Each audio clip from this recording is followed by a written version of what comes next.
G'day guys, hopefully you can see my screen, everything's working well.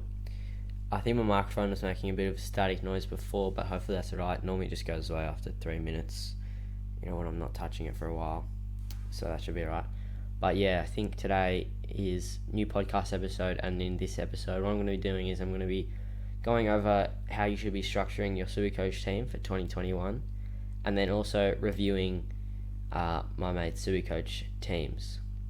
So I'll just quickly touch on the structure first, and then I'll get into what I'm going to talk about with the team. So I've got, just going through those teams, I've got Juz Wilmot, Jraptors, I think that's Jack Luskim, Will Tanner, Connor Lynch, and Oscar Leeds. So in total, what's that? 6? Yeah, about 6 players of Supercoach, 6 of my biggest fans. They've sent in and want some respect on their teams, want some review, I guess, some sort of review. But yeah, so I'll get into what I was going to talk about. So the main structure I think you want to go with in Supercoach in 2021. Previously we've seen, mids dominate. You normally go with you normally want to have 5 midfield primos, 3 in the forward line and 3 in defense. Or even sometimes you could get away with 2 in defense. There's always seems to be a good rookie batch in the defense. Last year, for example. But obviously this year's a lot different. Yet again, we had this happened halfway through last year, that we only find out the team names the night before the game. So this made it harder to decipher whether rookies are playing. Luckily, we've got some coaches in the AFL who obviously understand the needs of super coaches, and hence guys like John Longmire have released the rookies, Braden Campbell, Eric Goulden, and then Chad Warner's not a rookie because he played last year. And then the other is GWS, so Leon Cameron's been a good bloke there and told us that Matty Flynn is playing round 1. Might just zoom. I don't know if I'll zoom in. So the main structure I'm thinking that everyone should be going with this year, a lot of this is personal opinion, but I'm also trying to mix my personal opinion with what a lot of other people would say. So I'd say you have to be going at least 4 defensive primos, or maybe just look at a Hayden Young D4 at the very least, or a Hunter Clark D4. I think that still counts as someone you'd expect to keep for the full season.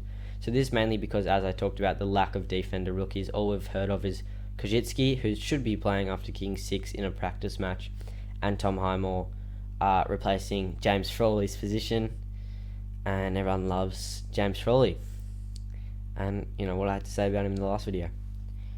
So that is the defender structure. So that means the midfield structure has changed a lot this year. I think the main consensus is that obviously you're not really seeing a team with 6 primos that you might have seen before, or you're not seeing anyone with anything interesting at M6. Like the most I've seen at M6, like the biggest price player I've seen at M6 has been a Tom Green, and I think most would select him M5 or even M4.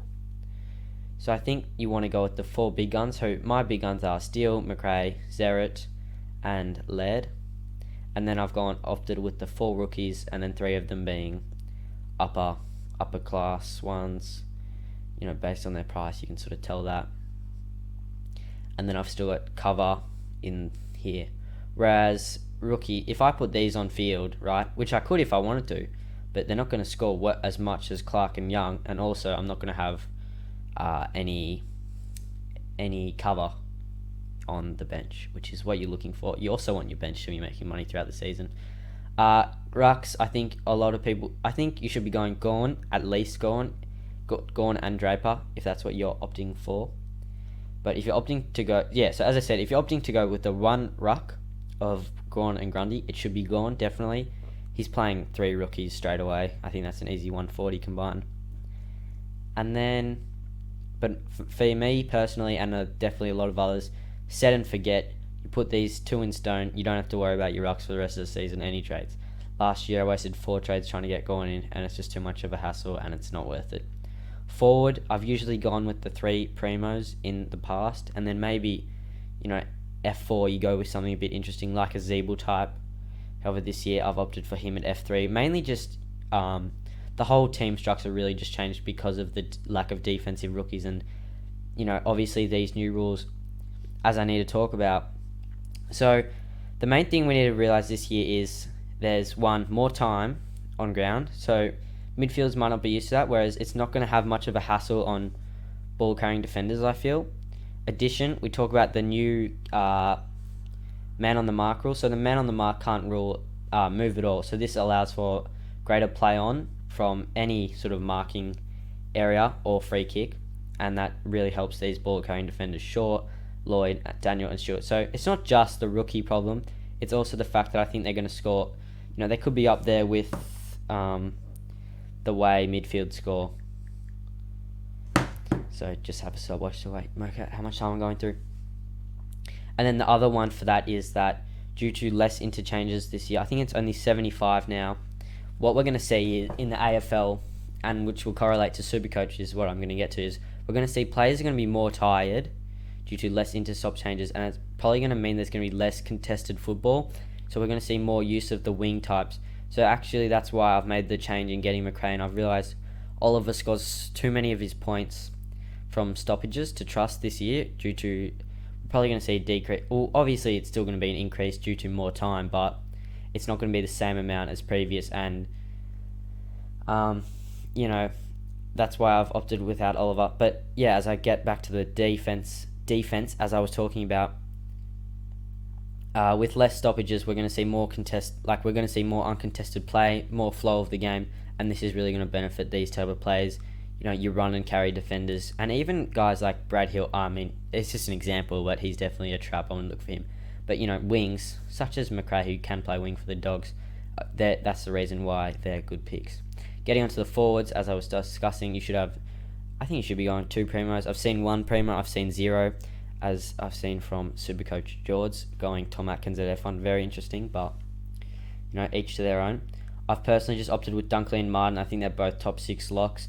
Dunkley, we could have some interesting movement. He might be someone that might get traded out if Bevo goes back on what he did say before his practice match game, that it sort of seemed he was out of favour at the Dogs and that he wasn't going to be playing in his favoured position, midfield. But however, we saw in the Packy game he did that. He scored 160.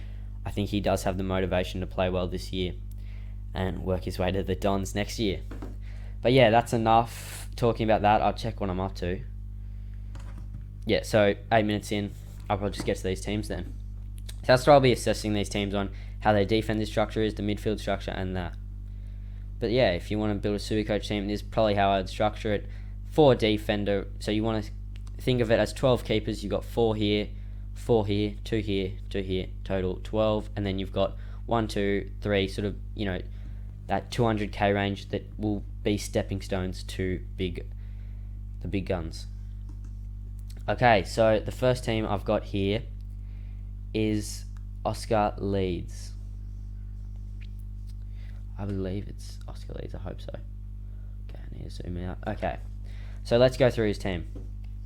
So Lloyd, Daniel, Short, Howe, that's 1 out of 5 for me, just based on the defender, the defensive situation he's got, and he's obviously understood lack of rookies. Murray's meant to be playing, so is Hummer, so he's going with good rookies. Maybe a risk not going Kashitsky, but we'll move on.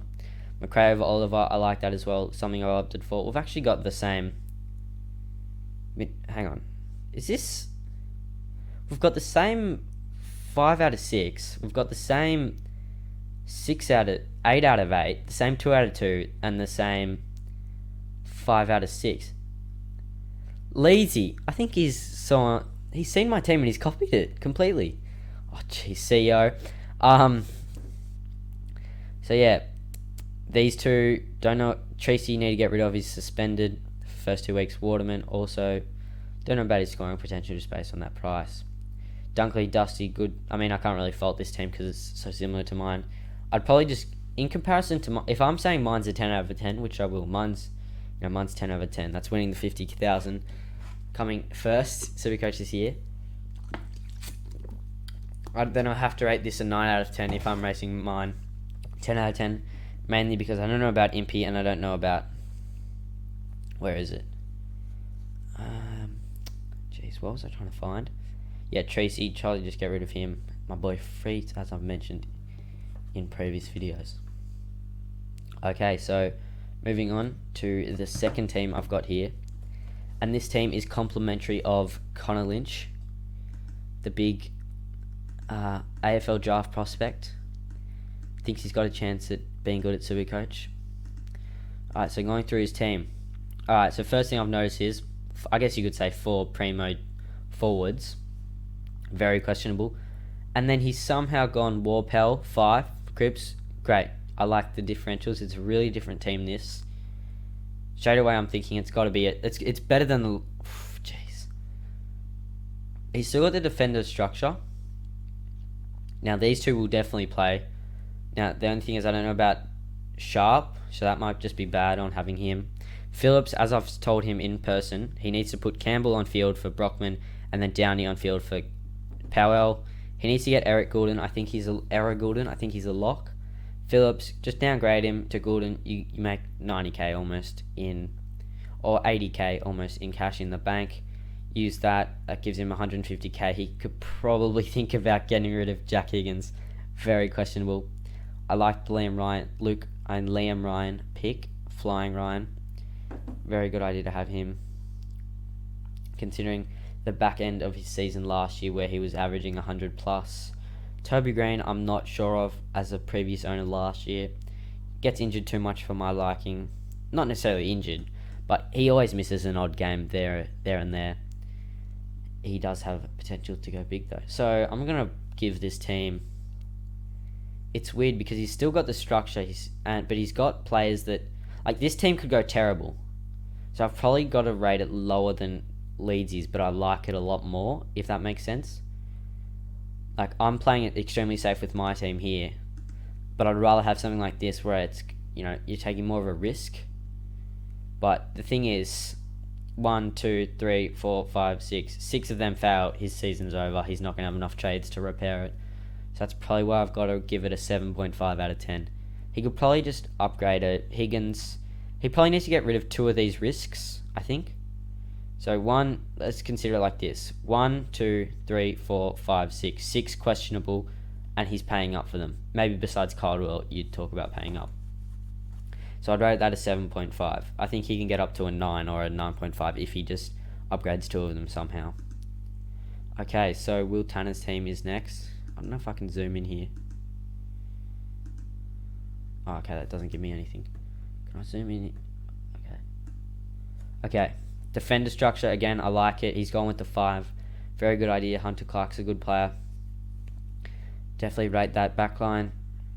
Oliver, Merritt, Steele. Okay, he's gone big. The first thing I've noticed is no Caleb Daniel. I might hurt him, but, go on. No Grundy either. That's a bit worrying. He might have to burn a couple trades to get him in, because I don't think you're getting Draper under the belief he's a season keeper. Cardwell, Zeeble, Nick Cox, Paddy Dow, and Bergman.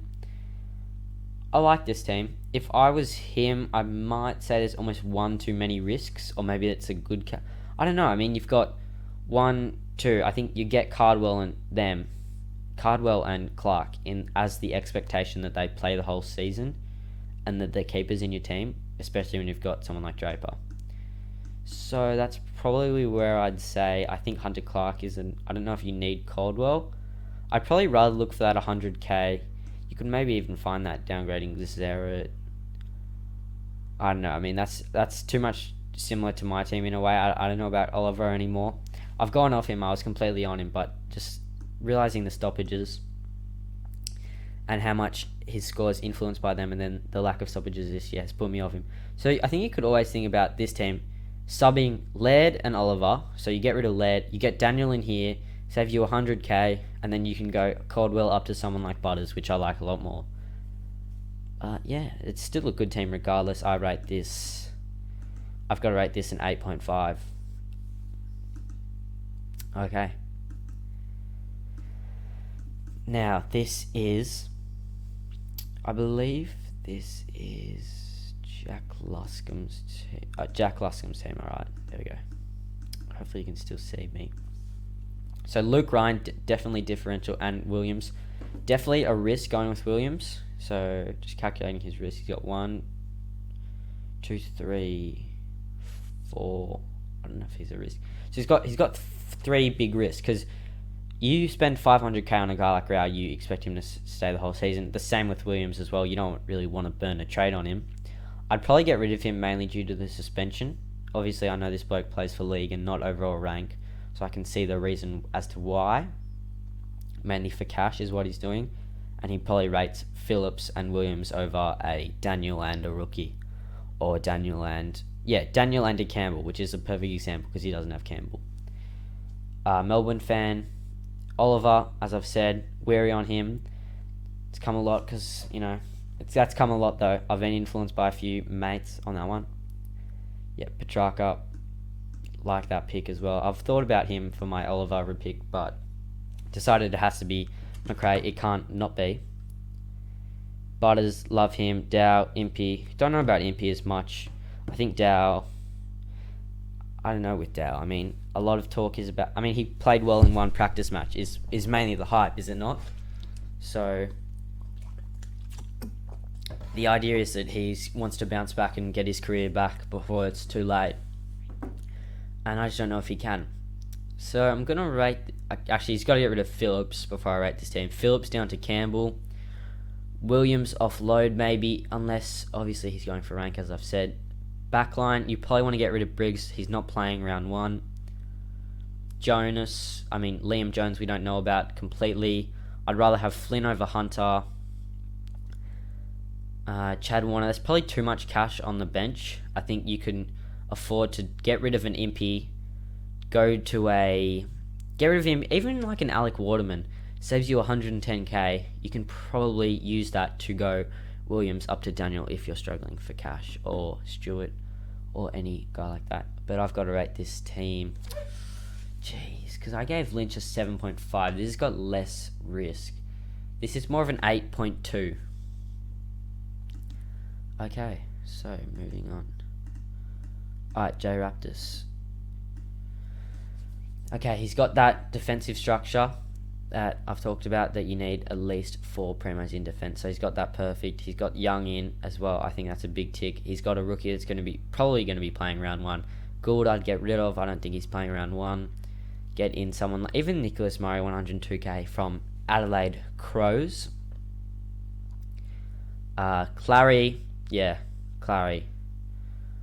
Alright, Strawberry Bond, we get it. Racks up the posies. I don't know. As I've said multiple times in this podcast, I don't know if he's going to do it again.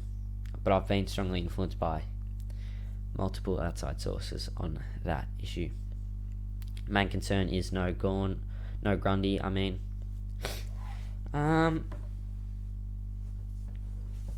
think Fantasia could be a big risk, because you might have to burn a couple trades if he fails. And then, moving on, what's he got? Jones, Brockman. Okay, I'm just trying to work out what he doesn't have. It's pretty calculated. I think the only rookie I'm not noticing is James Jordan, but I think this is a good team. I think I'm going to rate this a...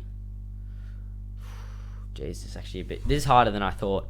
Because personally, I don't know about... I'd probably get rid of Rao and go Phillips or Fantasia. I don't know. I'm just thinking if that's a bit too much risk or that's a perfect amount of risk, which is going to determine how I rate this side. But I think this is like an 8. Because I rated Leesy's a 9 and it really wasn't that good. It's more, if mine's a 10, I have to rate Leesy's a 9 because of how similar it is.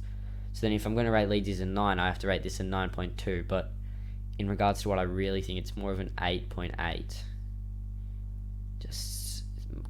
I don't know. I'll give him an 8.8. So Leesy's the top of the castle with ranking, but I feel that's a bit unfair because it's more just because of how similar it is to mine. Okay. And then Juz Wilmot's team, the last team we have here. Okay, so Jake Lloyd, Rory Laird, Caleb Daniel, short, perfect. He's got the defensive structure right. He's got Hayden Young, D5, and then he's got a rookie that will be playing most likely in Butts. Not a rookie, has played last year and previously. However, at that price, you just consider him a rookie. 2 guys that will be playing, perfect. He's got 3 guys on the bench that will probably be playing, actually, excluding McNeil. Got Campbell, he's got Power, he's got Brunson, so he's got those big powerhouses in the mid. The main thing I noticed with him as a Carlton supporter, of course, he's got Cripps, Dunkley, Butters, Zeeble. He's got that 2 primos, I guess. I think you get Butters under the assumption he plays the whole season. The thing I would say with this team is maybe, I don't know if there's a need for Dow, to be honest. So, in my opinion, I'd look to downgrade Dow to even just a Bergman. You bank that 70k and you can go Cripps up to someone I think you can trust a lot more, if that's the right word. Even I don't want to say his name, but Josh Kelly even, or a Jared Lyons. I don't know if Cripps is going to be at the heights he was a couple of years ago. We saw last year how he burned multiple people, myself included. That's why I'm not going back. So yeah, no McRae is interesting. Personally, I think the changes that could be made is maybe he can downgrade. I think he doesn't realise that downgrading Dow can open up a lot of cash for other avenues in the team. But I think this is one of the better teams I've seen. I've got to give this a... Oh, jeez. I feel like I could be overrating it. Because I feel like I need to go back through all the other teams to work out what this is. This is more my type of team in the fact it's got really no... Actually, hang on. Hang on! Oh, okay. Oh, okay. So, yeah. No. I did not realise he didn't have Gone. Okay, that's changed a lot of things. No, this team's like a 7 point... This team's like an 8.2. I feel like this is worse than Lynch's, to be honest. Lynch has got a lot of risk, but at least Lynch has... Where is he? I was going to say... Yeah, at least Lynch has the send forget. Okay, so... I can't... See, I don't know if I can rate this higher than Lynch's. I don't know. I think it's an 8.1. It'll be higher than Lynch's. So 8.1. What was this? 8.8, I think I said in the end. I don't know if I liked this one. Or maybe... Yeah, I don't think I liked that one relatively well. I think this I said was really good. Yeah, I think I said... Actually, jeez. Actually, no, I didn't like this team at all, actually. I don't know what I gave it in the end, but I'd give it a 7 point. This is almost the level of risk with Lynch. 1, 2, 3. I don't know if I can... That's like a 7.7. Actually, I'm going to give that the same as Lynch's. Probably less from Luskim. 7.5, because he's got no set and forget. As I've discussed, I think I gave him just an 8. He's not much... Oh, I think he could do better use with the Cardwell money. I think this was like an 8. Scraped an 8. This is Lynch's team, gave that a 7.5. I think I could up that a bit, considering what I've given to everyone else, considering what I gave to Luskim. I'll give this a 7.9. And then Banger's team, I gave a 9, based on the fact that it's so similar to mine, which is what I'm considering as a 10, I guess. So, yeah, I mean, I'll work out how long I've been talking for. That's probably, 23-minute mark. I've probably done enough for a podcast episode.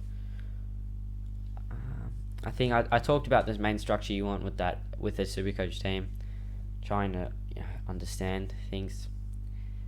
So I think that's all I've got to say, to be honest. Hopefully you enjoyed that podcast video. I'll upload this on YouTube. Might get the other one on Spotify and this one on Spotify. So if you like it, subscribe and like, and just leave me a comment on text me on social media, letting me know you liked it, because appreciate the support. So yeah, that's all. Thanks for watching. Hopefully you enjoyed. Hopefully you learned something about Supercoach. Don't think the editing's going to be too flash on this, because I don't know if I'll be able to put a rating up in the top right as I go. That'll make it look better. I got some new editing up, but I don't know if that works. But anyway, that's enough rambling on. Thanks for watching. Hopefully you enjoyed. As I said, subscribe, like, comment, and then text me on social media, or leave a comment and tell me what you thought. Just any support is appreciated, so thank you.